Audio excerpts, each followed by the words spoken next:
यानंतर एक महत्त्वाची अपडेट डोंबिवली महापालिकेच्या शास्त्रीनगर हॉस्पिटलमधलं डॉक्टर नर्स मारहाण प्रकरणामधली अपडेट आहे।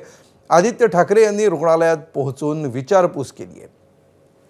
डोंबिवली प्रकरणामध्ये आदित्य ठाकरे आता या ठिकाणी दाखल झालेले आहेत आणि त्यांनी या रुग्णालयामध्ये पोहोचून ज्या कर्मचाऱ्यांना मारहाण झालेली होती त्या कर्मचाऱ्यांसोबत ते बातचीत करत आहेत।